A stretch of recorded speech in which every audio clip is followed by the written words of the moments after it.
खुलुमबाय बेयो बड'लेण्ड इंखं टेलिभिजन दिनै 18 जुलाइ 2021 रबिबार खालि सानसेनि बरादखौ नोंथांमोननि खाथियाव लाबोदों आं सदानन्द दैमारिया।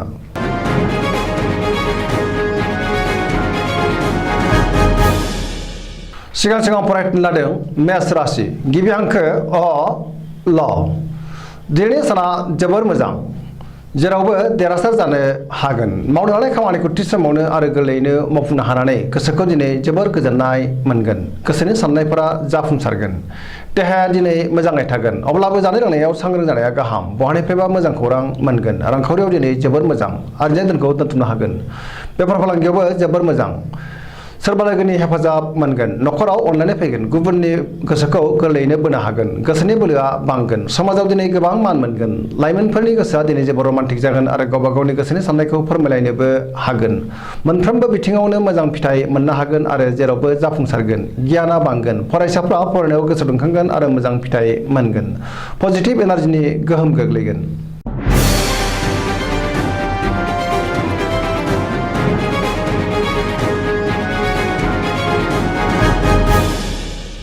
वृष राशि गिबि हांखो इ उ ब दिनैनि साना जोबोर मोजां गोसोनि साननायखौ जाफुंहोनो हागोन आरो जाफुंसारगोन बहाबा जाफुंसार दावबायहैनो हानानै गोसोखौ दिनै जोबोर गोजोननाय मोनगोन गोसोनि बोलोआ बांगोन मावनो हानाय खामानिखौ थि समावनो आरो गोरलैयैनो मावफुंनो हागोन समाजाव गोबां मान मोनगोन रांखावरियाव दिनै जोबोर मोजां होनजायो मोननो गोनांखौ दिनै मोननो हागोन बेफार फालांगियाव जोबोर मोजां मुलाम्फा मोनगोन आयआ बांगोन न'खराव बिसि फिसायनि गेजेराव अनलायनाय फैगोन बिदा फंबायनि हेफाजाब मोनगोन देहाया दिनै मोजाङै थागोन गुबुननि हेफाजाब मोनगोन जायखि खामानि मावानो दिनै गोरलैयैनो मावफुंनो हागोन सिगांनि आद्रा खामानिखौबो मावफुंनो हागोन लोगोफोरनि अनसायनाय मोनगोन गोसोनि बोलोआ बांगोन गोसोआ दिनै जोबोर रमान्टिक जागोन फरायसाफ्रा फरायनायाव गोसो दुंखांगोन आरो मोजां फिथाइ मोननो हागोन सोरबा लोगोजों बहाबा दावबायहैनो खाबु मोनगोन धोरोमारि बिथिङावबो गोसो दुंखांगोन पजिटिभ एनार्जिनि गोहोम गोग्लैगोन सरासनस्रायै दिनै साना जोबोर मोजां आरो मोजाङैनो बारग'लांगोन।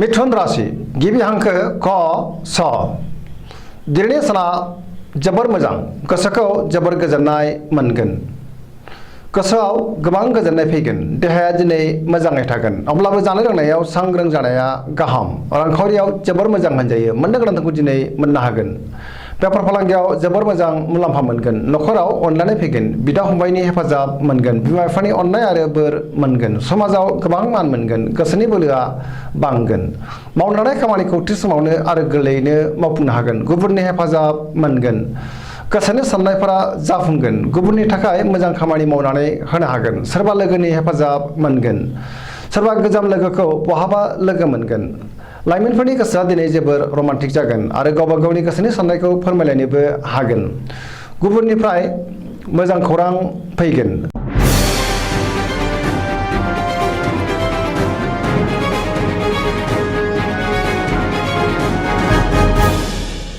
कर्कट राशि गिबि हांखो ड ड ह दिनैनि साना जोबोर मोजां गोसोखौ जोबोर गोजोननाय मोनगोन बहाबा दावबायहैनो खाबु मोनगोन गोसोआव दिनै गोग्गो साननाय फैगोन मावनो लानाय खामानिखौ थि समावनो आरो गोरलैयैनो मावफुंनो हागोन रांखावरियाव जोबोर मोजां होनजायो आरजिनाय धोनखौ दोनथुमनो हागोन अदेबानि खरसायाबो बांगोन मोननो गोनांखौ दिनै मोननो हागोन बेफार फालांगियाव जोबोर मोजां मुलाम्फा मोनगोन देहायाबो मोजाङै थागोन अब्लाबो जानाय लोंनायाव सांग्रां जानाया गाहाम गुबुननि हेफाजाब मोनगोन न'खराव बिसि फिसायनि गेजेराव अनलायनाय फैगोन बिदा फंबायजों मोजां सोमोन्दो थागोन समाजाव गोबां मान मोनगोन बयजोंबो मोजां सोमोन्दो लाखिनो हागोन आरो बयजोंबो अनसायजागोन जायखि खामानि मावामानो दिनै मोजाङैनो मावफुंनो हागोन पजिटिभ एनार्जिनि गोहोम गोग्लैगोन मोनफ्रोमबो बिथिङावनो जाफुंसारगोन गोसोआ दिनै जोबोर रमान्टिक जागोन फरायसाफ्रा फरायनायाव गोसो दुंखांगोन आरो मोजां फिथाइ मोनगोन।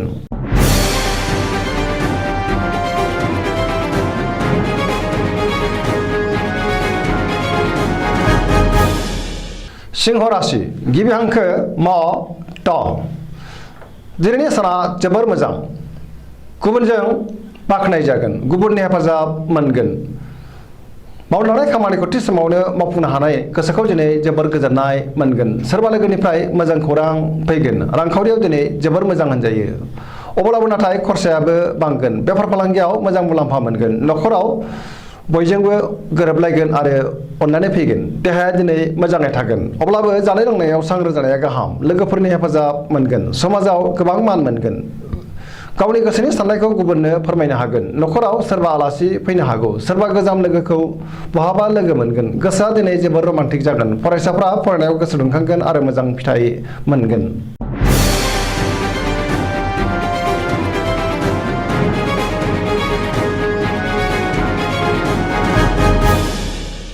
कन्या राशि गिबि हांखो प ट दिनैनि साना जोबोर मोजां गोसोआव गोग्गो साननाय फैगोन गोसोखौ दिनै जोबोर गोजोननाय मोनगोन रांखावरियाव दिनै जोबोर मोजां होनजायो अदेबानि खरसायाबो बांगोन बेफार फालांगियाव जोबोर मोजां मुलाम्फा मोनगोन देहाया दिनै मोजाङै थागोन नखराव अननानै फैगोन गोबां खामानियाव मुखुब थागोन सिगांनि बयबा आद्रा खामानिखौ दिनै मावफुंनो हागोन गुबुननि गोसोखौ गोरलैयैनो बोनो हागोन सोरबा लोगोआ मोजां खौरां होफैगोन माबा मोनसे बेसेन गोसा मुवा मोननो हागोन गोसोखौ जोबोर रमान्टिक मोनगोन फरायसाफ्रा फरायनायाव गोसो दुंखांगोन आरो मोजां फिथाइ मोननो हागोन धोरोमारि बिथिङाव गोसो दुंखांगोन पजिटिभ एनार्जिनि गोहोम गोग्लैगोन जायखि खामानि मावानो दिनै मोजाङैनो मावफुंनो हागोन आरो मोजां फिथाइ मोननोबो हागोन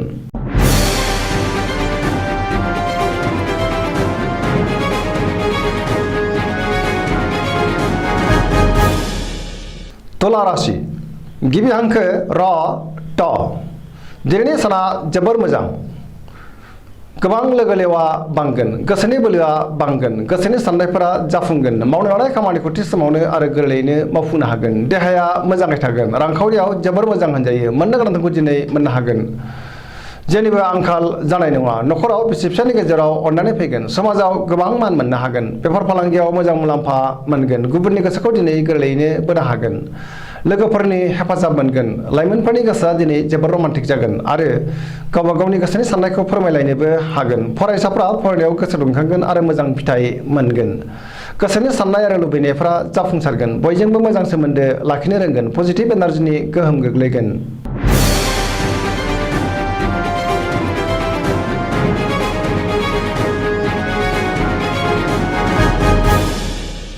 वृश्चिक राशि गिबि हांखो न स दिनैनि साना जोबोर मोजां बयनिबो अनसायनाय मोनगोन गोसोआव गोग्गो आरो मोजां साननाय फैगोन मावनो लानाय खामानिखौ थि समावनो आरो गोरलैयैनो मावफुंनो हागोन गोसोनि साननायफोरा जाफुंगोन गोसोनि लुबैनायखौ मोननो हागोन समाजाव मान मोनगोन बयजोंबो मोजां सोमोन्दो लाखिनो रोंगोन नखराव अननानै फैगोन रांखावरियाव जोबोर मोजां होनजायो मोननो गोनांखौ दिनै मोननो हागोन बेफार फालांगियाव जोबोर मोजां मुलाम्फा मोनगोन देहाया मोजाङै थागोन गुबुननि हेफाजाब मोनगोन सिगांनि बयबा आद्रा खामानिखौ दिनै गोरलैयैनो मावफुंनो हागोन आरो मावफुंनो हानानै गोसोखौ जोबोर गोजोननाय मोनगोन सोरबा लोगोनिफ्राय मोजां खौरां फैगोन गोबां खामानि मावफुंनो हागोन गोसोआ दिनै जोबोर रमान्टिक जागोन फरायसाफ्रा फरायनायाव गोसो दुंखांगोन आरो मोजां फिथाइ मोनगोन पजिटिभ एनार्जिनि गोहोम गोग्लैगोन सरासनस्रायै दिनै साना जोबोर मोजां आरो मोजाङैनो बारग'लांगोन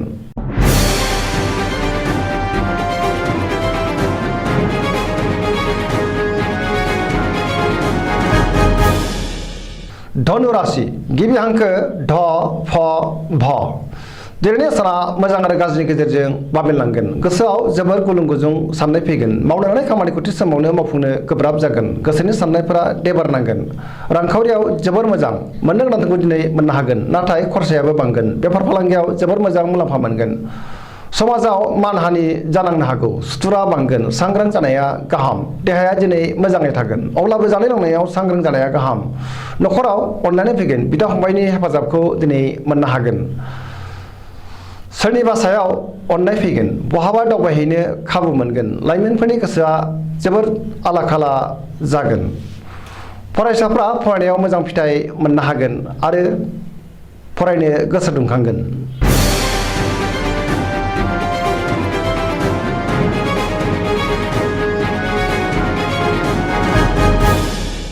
मकर राशि गिबि हांखो ख ज दिनैनि साना मोजां आरो गाज्रिनि गेजेरजों बाबेनलांगोन गोसोनि साननायफोरा देबारनांगोन मावनो लानाय खामानिखौ थि समावनो मावफुंनो गोब्राब जागोन रांखावरियाव जोबोर मोजां मोननो गोनांखौ दिनै मोननो हागोन आरजिनाय धोनखौ दोनथुमनो हागोन बेफार फालांगियाव जोबोर मोजां मुलाम्फा मोनगोन गुबुनजों मोजां सोमोन्दो लाखिनो रोंगोन नखराव अननानै फैगोन बिदा फंबायनि हेफाजाब मोनगोन लाइमोनफोरनि गोसोआ दिनै जोबोर रमान्टिक जागोन आरो गावबा गावनि गोसोनि साननायखौ फोरमायलायनोबो हागोन। फरायसाफ्रा फरायनायाव गोसो दुंखांगोन आरो मोजां फिथाइ मोनगोन।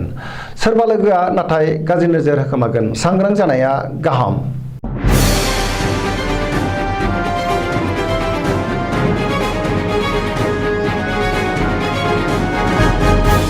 कुम्भ राशि गिबि हांखो ग स स दिनैनि साना मोजां आरो गाज्रिनि गेजेरजों बाबेनलांगोन। गोसोखौ जोबोर उसुखुथु आरो दरसि दरसि मोनगोन। मावनो लानाय खामानिखौ थि समावनो मावफुंनो गोब्राब जागोन। बहानिफ्रायबा हरखाबै गाज्रि खौरां फैनो हागौ।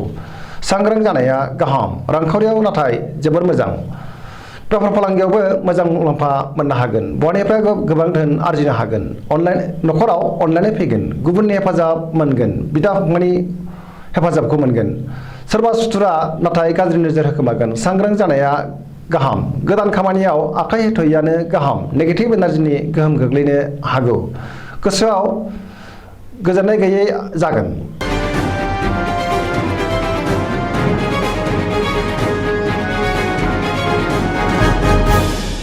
मीन राशि गिबि हांखो ड स दिनैनि साना जोबोर मोजां। समाजाव गोबां मान मोनगोन। बयजोंबो अनजागोन आरो मोजां मोनजागोन। गोसोआव मोजां साननाय फैगोन। गोसोनि बोलोआ बांगोन। देहाया दिनै मोजाङै थागोन। रांखावरियाव जोबोर मोजां होनजायो। बेफार फालांगियाव जोबोर मोजां मुलाम्फा मोनगोन।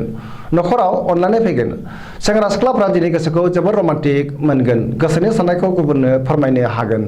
मावनो लानाय खामानिखौ थि समावनो आरो गोरलैयैनो मावफुंनो हागोन। सिगांनि बबेबा आद्रा खामानिखौबो दिनै मावफुंनो हागोन।